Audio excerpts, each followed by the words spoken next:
This year, the African National Congress is expected to hold its elective conference. This will be in December. Now, some are questioning the timing of Minister Lindiwe Sisulu's criticism of the country's constitution and the judges. ANC stalwart Pallo Jordan is among those who have added his voice to the saga. He joins me now to talk us through some of his views around Minister Sisulu's articles. Mr. Jordan, thank you very much for making the time to speak to us.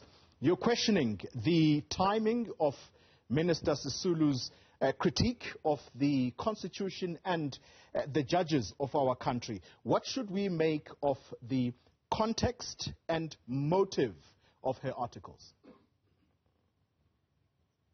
Well, firstly, I did not question the timing. I don't know where you get the idea from. I was on ENCA on Sunday.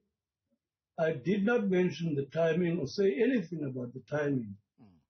However, I am aware that yesterday there was circulated on social media a so-called open letter to Minister Sisulu, which it is alleged was penned by myself. I utterly repudiate that so-called open letter. I did not write it. It's not my writing style, and I don't use that sort of language when I write. So if you are basing your remarks on that forgery, that is most unfortunate. We are certainly not basing our comments on that because we are aware that you have distanced yourself from such a letter. We're simply asking, and we have requested for you to talk to us because we have taken note that you have decided to add your voice to this ongoing saga. And so, again, I ask the question, removing the element of timing and focusing the attention then on what you make of the context within which Lindiwe Sisulu is raising these issues. No, every South African citizen has the untrammeled right to interrogate any aspect of life in this country, any aspect of government, any branch of our government or our state. That is a right which is institutionalized in our constitution. So I have no quarrel with Lindiwe Sisulu or anyone else criticizing the constitution, the government, the judiciary, parliament, or anything like that. What my concern is the content of that criticism. Does it have substance? And what I was particularly disturbed about was the rude remarks and the offensive language she used with reference to specifically the African judges on the bench. There were no African judges on the bench in South Africa before 1994. So all the judges that are on the bench now, African or otherwise, have been appointed by the ANC government. Now, for an ANC minister and a member of the national executive of the ANC to then refer to those judges as house Negroes is extremely offensive, not only to the judges, but also to the ANC itself, because the implication is that the ANC has appointed house Negroes to the bench. Now that I find extremely objectionable. Then she goes on in that article she wrote a week ago to say things to the effect like, what is the use of the rule of law? As if to suggest we don't need a constitution.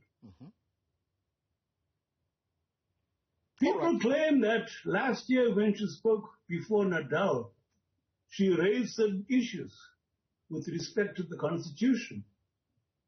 Her remarks on that occasion, in which she said that the Constitution has achieved a great deal, are completely inconsistent with what she wrote a week ago. So, because then she was full of praise for the Constitution. Let me ask she said, of course, it had shortcomings. But on this occasion, she just rubbishes it. Yeah. She spits over it. And then, into the bargain, insults the judges who have been appointed by her party. All right. So, if the timing of her remarks, Mr. Jordan, if the timing is not an issue and it is something you do not have a problem with, what would you say are her motives, therefore, for bringing these issues now? I have to quote Gil Scott-Heron on that one. ... dash. Damned if I know. I don't know why she's raising them now. Yeah. But she has the right to raise them. Yeah. As anyone else has the right to raise them. I don't know why she's raising them now. You have touched on the judges and the language she employs. And I'm going to ask you a question based on what the former Deputy Prime Minister of Zimbabwe, who is now the Director of the Future of Knowledge at the University of Johannesburg, Arthur Mutambara, has had to say in defense of Lindiwe Sisulu and her remarks towards the country's judges. I'm not going to quote him directly, but what he simply says is that no one can claim to have a decolonized mind because of the history of where we come. And if Judge Zondo does indeed have a decolonized mind, please, could he share the certificate from which he would have obtained this? What do you make of his remarks? Pardon. Utter rubbish. That's what I say to that. That is utter rubbish. Sure. It's nonsense. If you're going to say we have got colonized minds, what was the point of struggling for freedom? And you say he's the former deputy president of Zimbabwe. Deputy Prime Minister, to be correct. Deputy Prime Minister. Yes. No wonder Zimbabwe is in such problems. If that's the sort of leadership it has. Sure.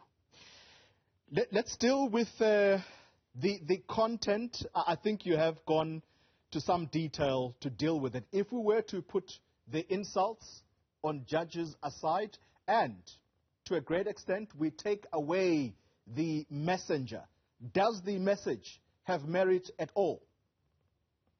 No, the message has no merit whatsoever.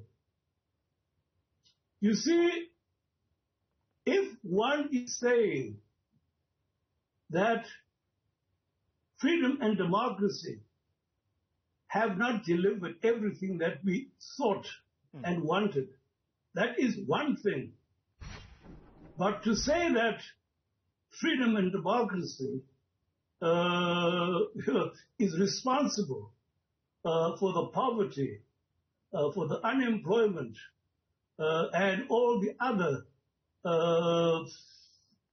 shortcomings of our democracy, right? Yes. And of course, there are many, many unresolved issues from the apartheid years. But if you say that the Constitution is responsible for that, I think you're completely wrong. What one could say is that the circumstances in which the ANC came into political office in 1994 was perhaps not propitious for the sort of ambitious social program that we had as a movement. Yeah. And that we have had to put a lot of that on hold. I will remind people also that when Nelson Mandela went to Davos in 1993, he came back saying that the gnomes of Zurich and Davos had wagged their fingers at him and said, if you nationalize anything, you'll be hearing from us. Yeah. So there were those sorts of problems that ANC government had to face. All right. It also had to get rid of the huge national debt that we'd inherited from the previous regime. There were all those problems which are real and which make it very difficult for you then to address some of the burning social issues. Let me ask you this final question. That is one line of criticism that one can deal with. Yeah. And there are other lines of criticism as well. You've had, for instance, a person like Ronnie Kasrils, who has spoken in terms of a Faustian pact and said that, no, what we did was we agreed to put on the back burner many of the burning social issues. And they seem to have been forgotten. There are others, other critics, like Gwele Simbeki, for example, who says that the ANC has chosen to build a black middle class instead of pursuing... Let me interrupt you. Let me interrupt you and put this final question to you, and very briefly for me, if you can. I am out of time. You have pointed to Minister Sisulu's longevity in government, and I suppose this is some form of power she could have used to change the conditions of poor black South Africans she purports to speak on behalf of. How should the people that she supposedly speak for interpret her actions? Well, I interpret them one way. Other people will interpret them differently. Many people will say that, well, you should talk. That's what many people will respond to, because she's been in government, well, at least the last 3 governments, as a minister. So many people will say, you should talk. You're one of the people who's responsible for the mess. I wouldn't say that myself. I would want to take issue with the points she raises and the content of her arguments. Right. And I'm saying the content of her arguments is very flaky. That's Pallo Jordan, ANC stalwart. Thank you very much for your time, weighing in on the saga surrounding the articles that have been written in the name of the Tourism Minister, Lindiwe Sisulu.